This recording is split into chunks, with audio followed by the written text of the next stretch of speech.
Imagina la siguiente escena.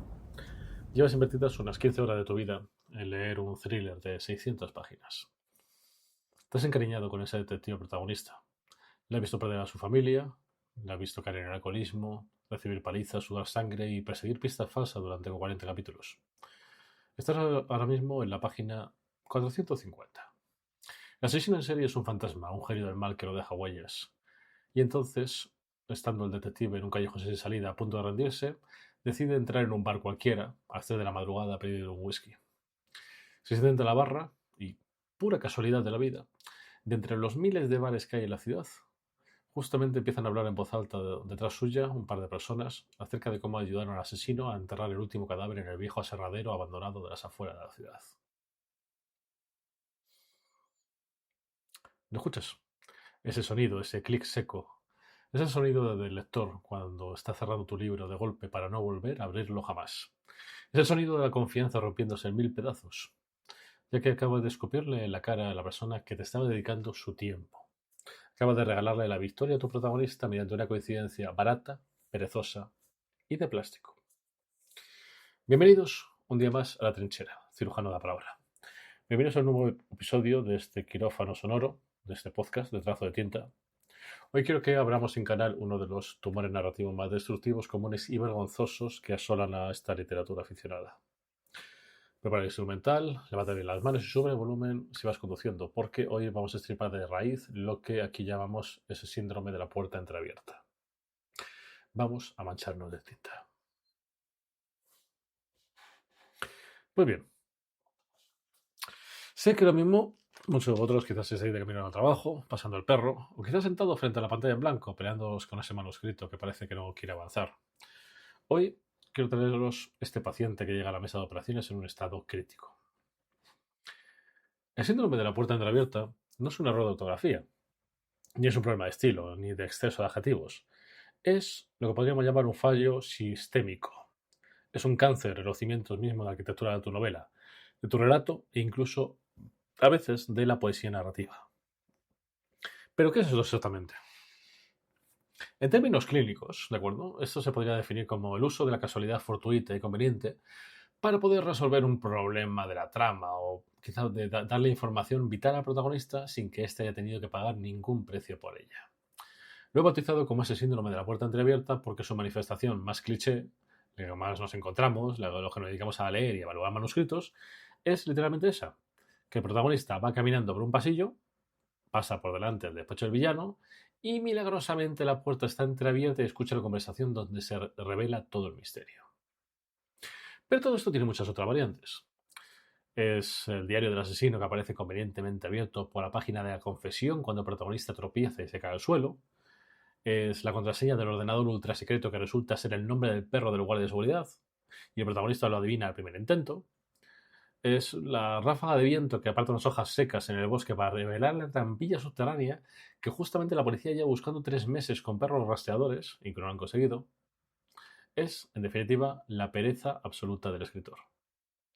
Y quiero que entendamos hoy, desde una perspectiva psicológica y de teoría narrativa profunda, por qué esto cabrea tanto al lector.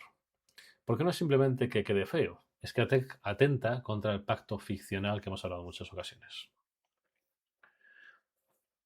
Hablemos en plata, ¿de acuerdo? Cuando un lector abre tu libro, como hemos dicho en algunas ocasiones, firma un contrato invisible contigo. En ese contrato él acepta suspender su incredulidad, acepta que en tu mundo hay, yo qué sé, dragones, o que un detective puede sobrevivir 3 balazos a la cabeza, o que hay naves espaciales viajando a la velocidad de la luz. Acepta las reglas de tu universo. Pero a cambio, tú como escritor te comprometes a que las cosas en ese universo ocurran por un principio inquebrantable de causa y efecto. Pero seamos sinceros, la literatura no es un espejo de la vida real, ¿verdad? Si lo fuera, sería aburridísima. En la vida real las casualidades existen constantemente. Vas por la calle y te encuentras con un billete de 50 euros. O vas a coger un tren, se te pincha la rueda del coche, pierdes el tren y resulta que el tren descarrila y gracias al pinchado te has salvado.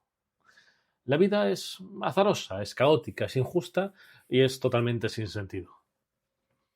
Pero la ficción, la literatura, no puede ser caótica. La ficción exige sentido. Aristóteles ya lo decía en su poética hace más de 2000 años.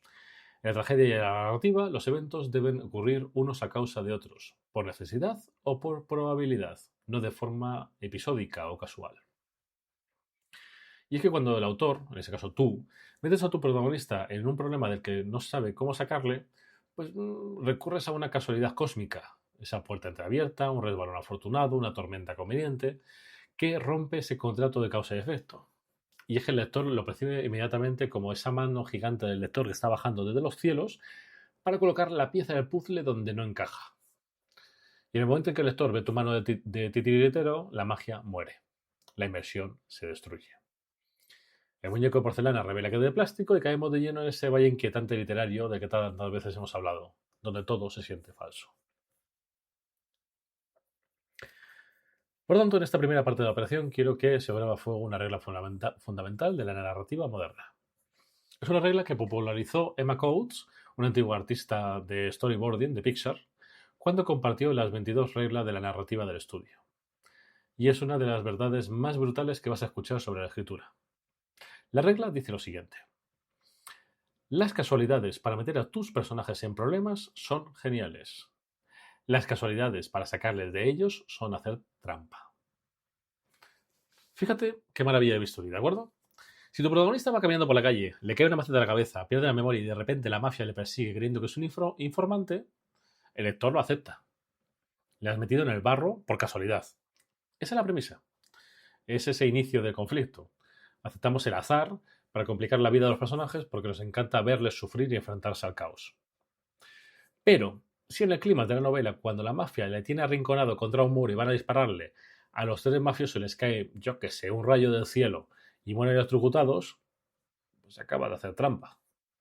Acaba de robarle al protagonista la oportunidad de resolver su propio conflicto. Le castras narrativamente, le conviertes en un mero observador de su propia historia. Una cámara de seguridad, como también hemos hablado en algunas ocasiones, totalmente pasiva. Acaba siendo un paciente anestesiado en lugar de un cirujano activo. Y esto ocurre en las mejores familias.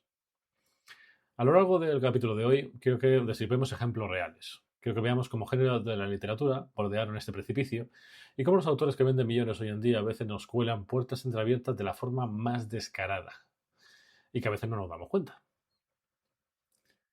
Pero antes de empezar a analizar la sangre y las vísceras literarias de estos ejemplos, tenemos que entender las tres razones psicológicas ocultas por las que tú, querido escritor o escritora, sueles recurrir a este atajo de cartón piedra cuando estás solo a las 4 de la mañana frente al teclado. Vamos a ver. Pues bien, antes de lanzar la primera piedra, como digo, tenemos que mirarnos al espejo. Porque todos, y digo absolutamente todos los que nos hemos sentado a escribir una novela de más de 80.000 palabras, hemos sentido la tentación de dejar esa maldita puerta entreabierta. A las 3 de la madrugada, con el café frío y los ojos inyectados en sangre, la pereza es un canto de sirena dificilísimo de ignorar. Y es que el autor no recurre a la casualidad barata porque sea estúpido o porque quiera insultar a su lector, ni mucho menos. Recurre a ella por tres motivos psicológicos muy concretos que actúan como una anestesia para su sentido crítico. Así que quiero que vayamos a diseccionarlos uno por uno. La primera es la del pánico del callejón sin salida. Esto le ocurre a muchísimos escritores de mapa, pero sobre todo a muchos escritores brújula, los que escriben sin ninguna planificación, recordad. Tú, imagínate, diseñas un misterio perfecto, un crimen en una habitación cerrada por dentro. Creas a un villano tan inteligente, tan meticuloso y tan brillante que ni siquiera tú como autor sabes cómo demonios le vas a atrapar. Metes a tu protagonista en un foso con leones y le has quitado las armas. Y de repente te das cuenta de que no hay una salida lógica. ¿Cuál es la solución profesional? Pues la solución profesional es coger el bisturí, retroceder 5, 10 o 20 capítulos y reescribir la estructura para plantar las semillas. Lo que los anglosajones llaman el foreshadowing. Algo que permita una salida orgánica. ¿Pero qué pasa? Que reescribir duele. Reescribir es un trabajo sucio y frustrante en el barro. Así que en lugar de eso, pues el escritor aficionado elige el atajo. Hace que ese villano, ese genio meticuloso que nunca ha cometido un error en 40 capítulos, cometa un error estúpido, infantil y casual. hace que se le caiga, yo que sé, el recibo de la tintorería con la dirección de de su guarida secreta, justo delante de la cafetería donde pasa el detective. Cosas así, con las cosas con las que tú, como escritor, salvas la escena, sí, pero conviertes a tu genio criminal, que durante 400 páginas le has tratado como si fuese Dios, en un idiota. Y a tu héroe en un suertudo de plástico. La segunda causa que yo más veo es la maldición de conocimiento, también conocida como ese síndrome del dios impaciente del que hemos hablado en algunos vídeos. Tú, como creador de este universo, eres omnisciente. Tú sabes desde la página 1 hasta la última de que Mayordomo es el asesino. De que, yo qué sé, que el anillo mágico corrompe el alma. O que hay un interés amoroso que esconde un pasado oscuro. El problema es que tu personaje no lo sabe. Y a veces el proceso de hacer que el personaje investigue, pregunte, se equivoque y fracase, te resulta aburrido a ti como escritor. Porque tú ya te sabes el final del chiste. ¿Y esa impaciencia qué pasa? Pues que te corroe. Quieres llegar ya a la escena explosiva donde el protagonista confronta al mentiroso. Así que, para poder acelerar el trámite, haces que el protagonista pase por delante de la puerta del despacho junto cuando el mentiroso está confesando todo por teléfono en voz súper alta, por cierto. Sacrificas la verosimilitud narrativa en el altar de tu propia impaciencia. Y la tercera causa es la ansiedad de ritmo o el miedo al pantano del medio. A ver, toda novela, estaremos de acuerdo, toda novela tiene un tramo central, ¿verdad? A partir de ese segundo acto, donde la historia corre el riesgo de estancarse, como hemos visto tantas veces. El autor siente que la trama se frena, que el lector se va a aburrir y, por lo tanto, entra en pánico. Necesita una explosión, un giro de guión, algo que le inyecte adrenalina pura. Y como no ha construido los cimientos para que ese giro nazca desde las acciones del protagonista, lanza una bomba por casualidad. ¿Cómo? Pues, por ejemplo, un personaje secundario que aparece de la nada con un documento desclasificado. O, yo qué sé, un accidente de tráfico oportuno que revela el maletero lleno de cadáveres. ¿Qué te provoca esto? Que aceleras el ritmo, sí, pero a costa de la credibilidad. Es como darle un chute de azúcar a un paciente moribundo. Parece que revive durante 5 minutos, pero luego el colapso es el doble de fuerte. Pues bien, ahora que sabemos por qué lo hacemos, quiero que nos manchemos la mano de tinta de verdad. Quiero que veamos cómo ese tumor infecta obras de la literatura universal. Porque en la trinchera no solamente operamos a los novatos, también diseccionamos a los intocables para aprender de sus cicatrices. Hablemos, pues, de un recurso que es el abuelo directo del síndrome de la puerta entreabierta, o algo que hemos hablado también en algunas ocasiones en el blog, que es el Deus Ex Machina. Literalmente, el dios que baja de la máquina.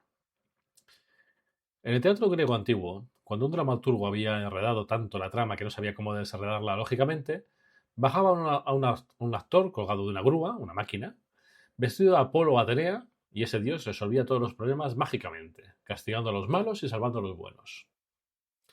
Esa es la prueba, la puerta entreabierta definitiva. Pensemos en el maestro del terror moderno, Stephen King. Nadie, en su sano juicio, negaría que King es un genio absoluto construyendo personajes. Un genio creando atmósferas y metiendo a sus protagonistas en el barro psicológico más denso posible. Pero King es un escritor de brújula extremo, y él mismo ha confesado que a veces no sabe cómo terminar sus propios libros. Fijémonos en Apocalipsis, el libro que se llama The Stand. Apocalipsis es una de sus obras maestras, una epopeya monumental sobre el bien y el mal tras una pandemia letal. Durante más de 1000 páginas, King construye una tensión asfixiante. Los personajes sufren, viajan, pierden a sus seres queridos, se enfrentan a dilemas morales brutales para llegar a la confrontación final contra Randall Flagg en Las Vegas. Todo el peso de la humanidad recae sobre los hombros de unos pocos sobrevivientes que están a punto de ser ejecutados. El lector llega a ese momento al borde del infarto, esperando ver cómo el ingenio, el sacrificio o la voluntad humana resuelven la papeleta. ¿Y qué ocurre en el clímax de este libro, de Stephen King? Pues que literalmente aparece una mano brillante y divina desde el cielo, que es la mano de Dios, que detona una bomba atómica, barriendo a los villanos de la faz de la Tierra. A pesar de esto ser una novela legendaria, muchísimos lectores sienten una profunda traición en esas últimas páginas. Y con razón. Toda la fricción, todo el sudor y toda la sangre de los personajes durante 1000 páginas se vuelven irrelevantes. Porque una fuerza externa, casual y divina bajó para hacer ese trabajo sucio. King metió a sus personajes en un callejón sin salida tan gigantesco que tuvo que recurrir a ese Deus Ex Machina más literal de la historia reciente. Vayamos a un ejemplo más sagrado aún. Tolkien y el Señor de los Anillos. Tolkien, a ver, el Señor de los Anillos es una arquitectura narrativa perfecta, ¿verdad? Un mundo inigualable. Pero Tolkien también tenía su propia puerta entreabierta, muy recurrente, que eran las águilas gigantes. Las águilas de Manwë aparecen en el Hobbit para salvar a Bilbo, Gandalf y los enanos. Si os acordáis, cuando están atrapados en los árboles a punto de ser quemados por los trasgos. Aparecen en la Comunidad del Anillo para rescatar a Gandalf de la Torre de Orthanc cuando está siendo prisionero de Sauron. Y también aparecen en el clímax del Retorno del Rey para rescatar a Frodo y Sam de la ladera del Monte del Destino cuando la lava está a punto de devorarlos. Tolkien, siendo un maestro, disfraza estas casualidades de una intervención providencial dentro de la mitología de su mundo. Pero mecánicamente, desde el punto de vista del guión y la estructura, funciona exactamente igual que la casualidad conveniente. El protagonista está a punto de morir, no tiene una escapatoria lógica basada en sus propias herramientas y una fuerza incontrolable aparece en el último segundo para sacarle del fuego. Literalmente. Pero sí, obviamente es cierto que a los genios se les perdona más. El talento de Tolkien para la épica y el de King para la inmersión psicológica hace que muchos lectores hagan la vista gorda. Pero tú, que me escuchas desde la trinchera, probablemente no te llames Stephen King, ni Ronald Reuel Tolkien. Si tú pones a unas águilas gigantes a salvar a tu protagonista en el último capítulo sin que tu protagonista haya hecho absolutamente nada para ganarse ese rescate, tu lector te va a tirar el libro a la cabeza. Y si no vamos al terreno de la novela negra, el thriller, el misterio, el tumor es incluso aún más sangrante. ¿Cuántas veces, piénsalo de esta manera, cuántas veces has visto al detective protagonista atascado en un caso y entra a una biblioteca, pide un archivo antiguo y que el archivo se caiga al suelo abriéndose exactamente por el recorte de periódico de hace 20 años que conecta asesino con víctima? Un tropo de la coincidencia investigativa. Esto no es deducción. Eso es que el autor te trata de tonto. Pues bien, a continuación quiero que empecemos a operar y quiero que nos dejemos de quejar para poder enseñarte una regla de oro de esta fricción narrativa. Quiero que veamos cómo hacer que tu personaje consiga esa misma información, pero obligándole a pagar un precio que le deje cicatrices de por vida.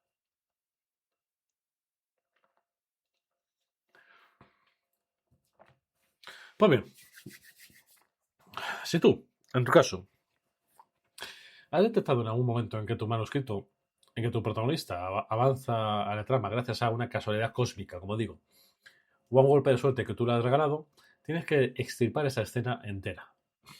No vale con poner una tirita. Hay que amputar y reconstruir el tejido desde cero. Y para reconstruir esa trinchera utilizamos una técnica incrementable que llamamos la ley del peaje sangriento. Grábate lo siguiente en la cabeza. En la buena literatura, la información jamás es gratis. La verdad es el bien más escaso y más caro de todo tu universo narrativo. Si el protagonista necesita una pista, si necesita descubrir el plan de villano, si necesita, yo que sé, encontrar la debilidad del monstruo, tiene que pagar un peaje altísimo por ello. Y cuando hablo de un peaje no me refiero a que tenga que caminar 2 manzanas más.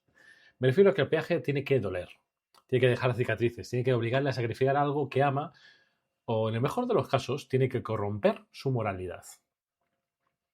Y es que, eso ya hemos hablado algunas veces, pero es que el lector no empatiza con el éxito. El lector empatiza con el esfuerzo desesperado.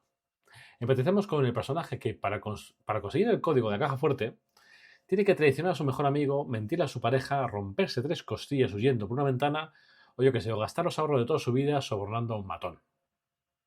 Ese es el peaje sangriento. Y es que el personaje tiene que tomar la decisión activa, consciente y dolorosa de meter las manos en la basura para poder sacar la verdad.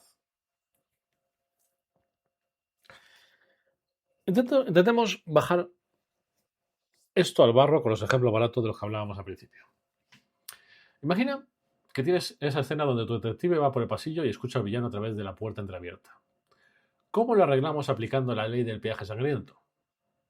Pues bien, primero, cerramos la maldita puerta con llave. Segundo, le ponemos seguridad.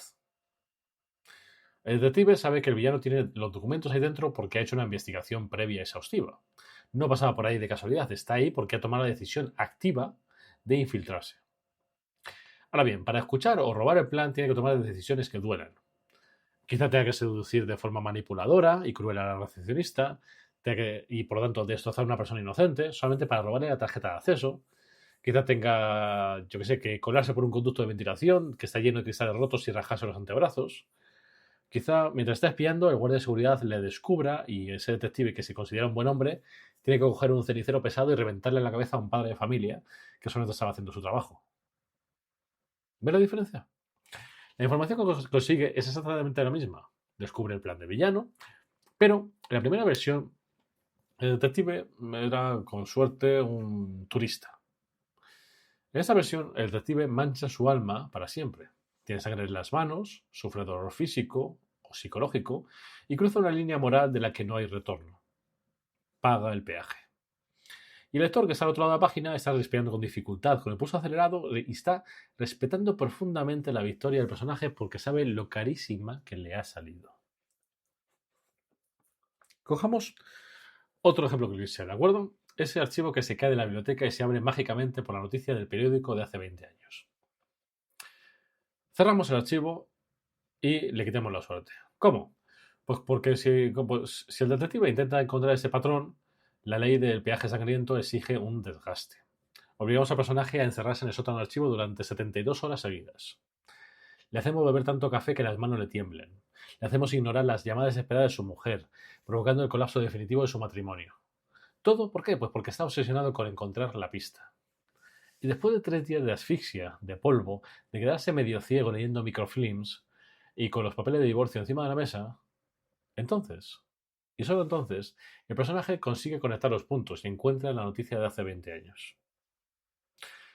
¿Qué diferencia hay? Pues que en este caso la pista no llega a él. Él cava con uñas hasta destrozárselas y estar con las manos sangrientas para poder encontrar la pista. Ese es el pacto sagrado de la ficción. Para que veáis que no hablo por hablar, quiero que diseccionemos uno de los mejores ejemplos de la ley del peaje sangriento jamás escritos. Hablo de una obra maestra del thriller psicológico, El silencio de los corderos, de Thomas Harris. Fijaos, que por cierto es una de mis películas y series favoritas. Fijaos en la estructura de la investigación. Clarice Starling, es una cadete del FBI, es inexperta, pero es brillante. Necesita desesperadamente información sobre el asesino en serie, Buffalo Bill, ¿os acordáis? Y la única persona en el mundo que tiene esa información, que conoce la mente de Bill y puede guiarla, es otro monstruo, que es Hannibal Lecter, que está encerrado en una celda de alta seguridad. Thomas Harris podría haber sido un escritor perezoso. Podría haber hecho que Clarice pasara por delante de la celda de Lecter y que éste estuviese murmurando en voz alta las pistas sobre Buffalo Bill. O podría haber hecho, yo que sé, que un guardia le diera a Clarice un diario oculto de Lecter que justamente encontró por casualidad debajo de su cama. Podría haber dejado la puerta entreabierta. Pero Thomas Harris es un cirujano de primera división. Sabe que la victoria regalada es una basura, así que instaura este peaje sangriento en su máxima expresión. Y Lecter lo verbaliza literalmente en una de sus frases más icónicas de la literatura y del cine, que dice: quid pro quo, Clarice. Te doy algo si tú me das algo. Cuando está contando lo de los carneros. Lecter no le regala ni una sola pista, si lo pensáis. A cambio de cada perfil psicológico o de cada pista que le da, a cambio de cada pequeño avance en la investigación, Lecter le exige a Clarice que le pague con su propia alma. Le obliga a desnudarse psicológicamente. Le arranca sus traumas de la infancia más profundos, su miedo, su dolor por la muerte de su padre, los gritos de los corderos en el matadero. Clarice tiene que someterse a una violación mental constante, entregándole su mayor vulnerabilidad a un caníbal sociópata, solamente para poder salvar a la chica secuestrada. Clarice, en este caso, por lo tanto, paga un precio devastador por la verdad. La información no le llega por suerte, la compra con pedazos de su propia cordura y de su propio alma. Y es por eso que cuando finalmente ata los cabos, cuando encuentra a Buffalo Bill en ese sótano a oscuras, el lector siente que Clarice se ha ganado el derecho divino a apretar el gatillo. Sufre la aflicción, paga y sobrevive al peaje. Si tu personaje no está pagando un quiz por el cubo por cada avance en tu novela, construyes una fachada, por lo tanto, de cartón piedra. Y el lector acaba sabiendo que tú estás mintiendo.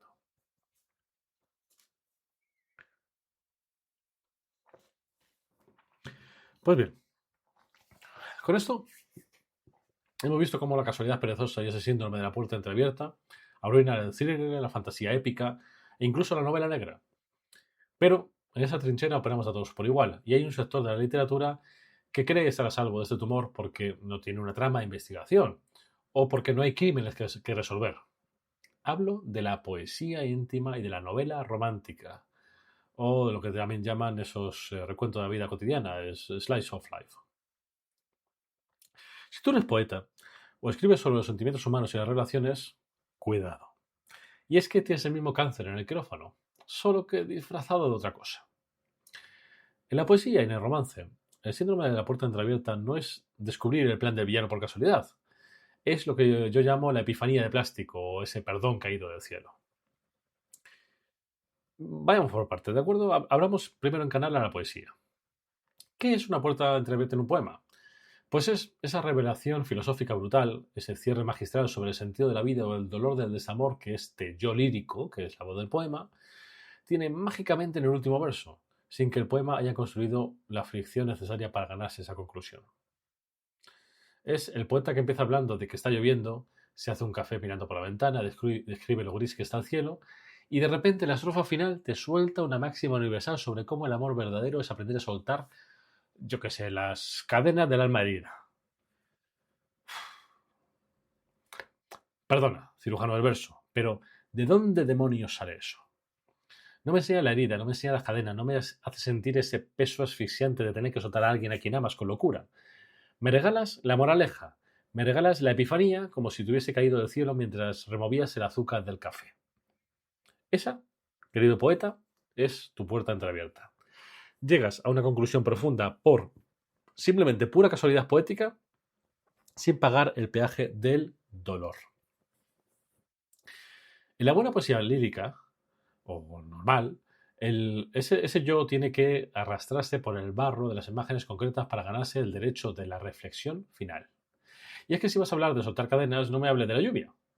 Háblame de cómo has tenido que tirar a la basura una caja con la foto de tu ex, de cómo te temblaban las manos al hacerlo, de cómo la casa huele a lejía porque estás intentando borrar su rastro. Yo qué sé, enséñame ese esfuerzo asimétrico, la aflicción, el pago al contado de sufrimiento. Y solo entonces, si el lector sangra contigo, la epifanía será real. Si no hay fricción previa, pues la reflexión es un azucarillo barato, una taza de Mr. Wonderful. Vayamos pues, si dejamos la poesía a un lado, al género romántico, ¿de acuerdo? Como decía antes. En el género romántico también existe un síndrome de la puerta entreabierta, algo que destruye parejas todos los días en las mesas de novedades. Aquí, este tumor se manifiesta como esa reconciliación por accidente o ese malentendido oportuno. Por ejemplo, el chico y la chica se han peleado brutalmente al final del segundo acto. Ella cree que él le ha traicionado y él es demasiado orgulloso para explicarse. Están separados, el lector está sufriendo, necesitan volver para unirse en el clímax. ¿Qué hace el escritor novato y perezoso? Pues utiliza esta puerta entreabierta.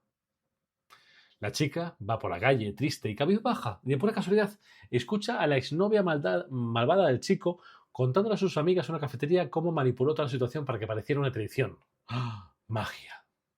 La chica lo entiende todo, corre bajo la lluvia, se encuentran en la terminal del aeropuerto justo antes de embarcar en el avión, se besan y fin de la historia. Y todo el mundo aplaude. O peor aún, el chico tiene un accidente de coche, como una casualidad cósmica, acaba en el hospital y ella, al ver en el borde de la muerte, se da cuenta de que el orgullo no importa y que le perdona todo instantáneamente. Con eso, insultas la inteligencia emocional de tu lector.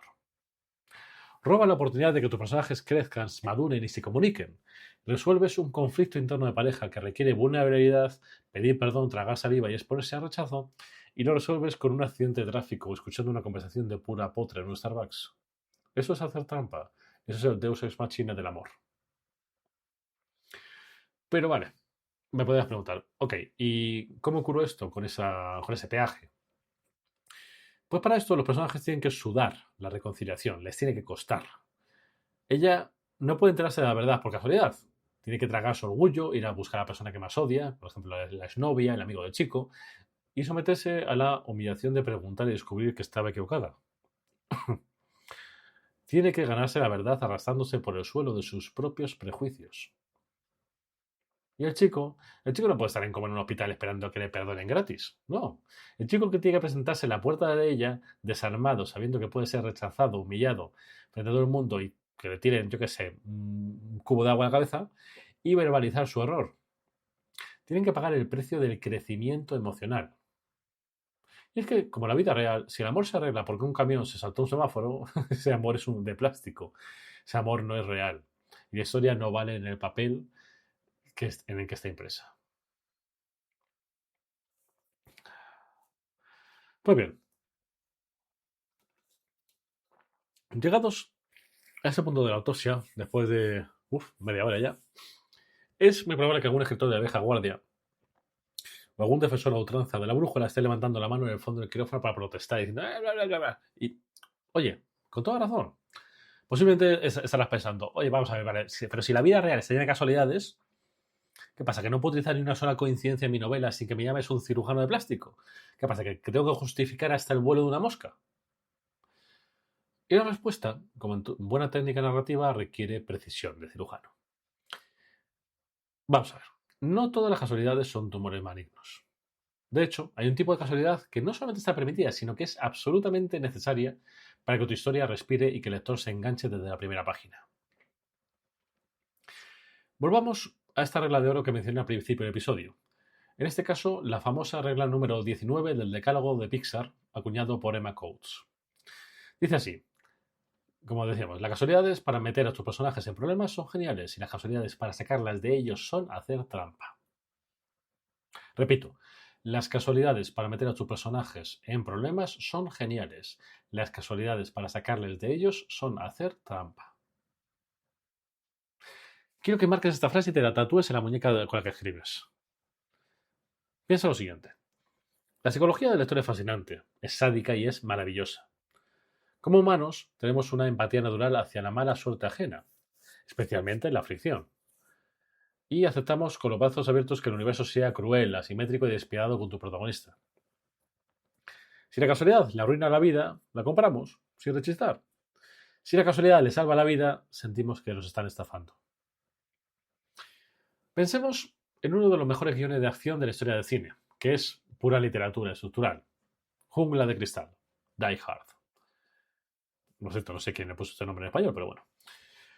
¿Cuál es la probabilidad estadística real de que un policía de Nueva York que viaja a Los Ángeles únicamente para intentar reconciliarse con su mujer en la fiesta de Navidad de su empresa acabe exactamente en el mismo rascacielos, la misma noche y la misma hora en la que un grupo de terroristas internacionales de élite decide secuestrar el edificio? Es una coincidencia astronómica, es una casualidad del tamaño de Júpiter. ¿Alguien se queja? ¿Alguien cierra la película a los 20 minutos diciendo esto es inverosímil? No, absolutamente nadie. ¿Por qué? Pues porque esa casualidad cósmica no saca a John McClane de un problema, le mete en el peor infierno de su vida.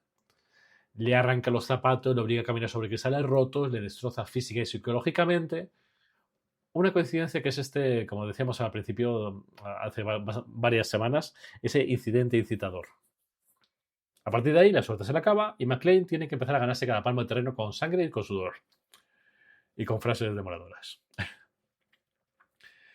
Y si, por ejemplo, nos vamos a clásicos pensados de la literatura, miremos a Víctor Hugo y el monumental Los Miserables. Maravilla. La vida de Jean Valjean está plagada de cruces casuales con el inspector Javert, no recuerdo cómo se dice. En un país tan grande como Francia, en una época sin base de datos ni internet, que este exconvicto Valjean, que ha cambiado de identidad, se cruce una y otra vez con el único policía obsesionado con cazarle a él, es también una casualidad estadística casi imposible. Pero Víctor Hugo, que es un genio, sabe que el lector devorará esa casualidad porque cada vez que Javert aparece por casualidad, el mundo de Valjean, que tanto le ha costado reconstruir, salta por los aires. Y es que la coincidencia es un martillo que golpea al protagonista. El universo le odia y como el universo le odia, nosotros le amamos y empatizamos con él. Pues bien, si tú eres un escritor de brújula, de los que escriben sin esquema previo, dejándose llevar por la intuición de la historia, permíteme que tienes un arma secreta poderosísima si sabes usarla al revés. Normalmente, el escritor de brújula, que sufre el pánico de callejón sin salida, usa su intuición para buscar una salida. Empieza a tantear las paredes de la habitación, cerrada buscando esa maldita puerta entreabierta para que su héroe escape. Y es ahí donde la novela muere. En esta trinchera te propongo lo contrario. Usa la brújula para buscar la trampilla. Me refiero, cuando no sepas cómo sacar a tu personaje del problema, cuando la lógica te diga que está acorralado, no le lances una cuerda de salvamento por casualidad. Haz que se tropiece por casualidad y que caiga por una trampilla oculta que le lleva a un foso con cocodrilos. Haz que la situación empeore drásticamente por culpa del azar. Por ejemplo, de nuevo, si el detective está acorralado por los matones en un callejón y no sabe cómo salir, la puerta entreabierta sería que de repente un coche de policía pase por ahí haciendo la ronda y lo mató y es suya. Eso tiene un nombre y es basura narrativa. La trampilla en este caso sería, por ejemplo, que el detective retrocediendo se apoye en la puerta trasera del restaurante, la puerta ceda porque estaba rota, caiga dentro de la cocina y se dé cuenta que el restaurante es el cuartel general de la mafia rival. Ahora no es que tenga 3 matones fuera, sino que tiene a 20 sicarios armados dentro. Usas una casualidad, que es la puerta rota, para meterle en un problema 10 veces mayor. Pero con esta forma de multiplicar el conflicto y de aumentar la apuesta, cuando tenga que salir de ahí usando su ingenio, quemando el restaurante o yo que sé, o sacrificando algo realmente importante, el clímax, que también le permitirá salir de ese callejón sin salida, será absolutamente inolvidable. Y es que, quédate con lo siguiente, el azar es el dios de la tragedia. Tú puedes invocarlo para que desate la tormenta. Puedes invocarlo para que el barco de tu protagonista choque contra las rocas. Pero, una vez que el barco se está hundiendo, el dios del azar tiene que desaparecer. El protagonista tiene que agarrar un trozo de madera flotante, tragar agua salada y nadar hasta la orilla usando sus propios brazos o ahogarse en el intento. Y es que en la literatura no hay salvavidas caídos del cielo. No hay epifanías gratuitas. No hay puertas entreabiertas. Solo barro, fricción y, como siempre, causa y efecto.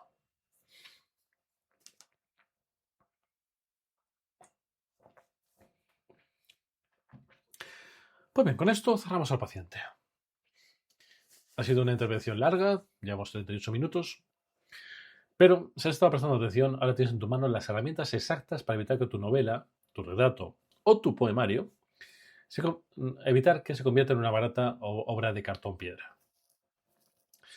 Hagamos muy rápidamente un repaso de este instrumental antes de apagar las luces.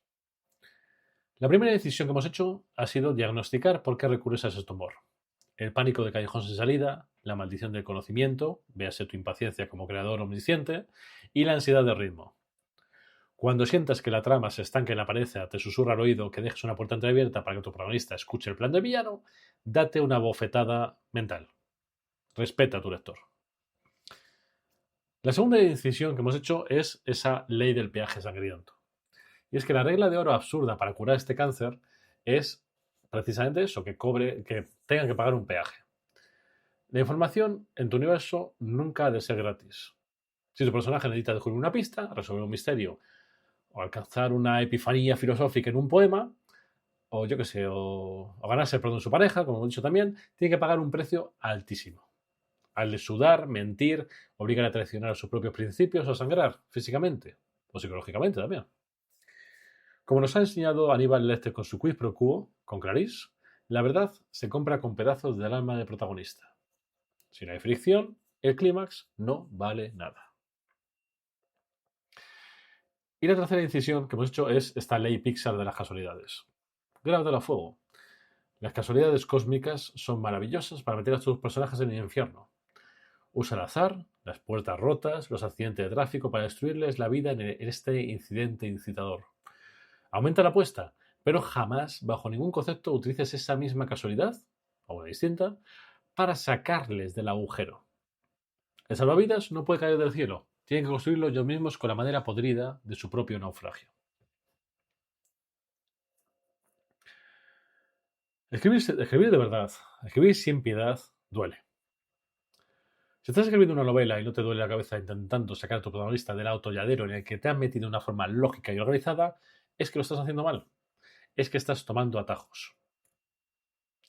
Tu lector te está regalando su tiempo. Te entrega 15 o 20 horas de su vida confiando en que tú eres un arquitecto competente. Así que hazte un favor y no le insultes con un Deus Ex Machina. No le trates de idiota regalándole la victoria a un protagonista que no ha hecho nada para merecerla. Obliga a tus personajes a ganarse ese final feliz o la tragedia absoluta. Pero que sea suya. Que sea la consecuencia directa de sus decisiones, de sus errores y de sus sacrificios. Y no de que como tú, como el dios implacable de la máquina e impaciente que eres, decidiste abrirle la puerta correcta por pura lástima. Y con esto apagamos los focos por hoy.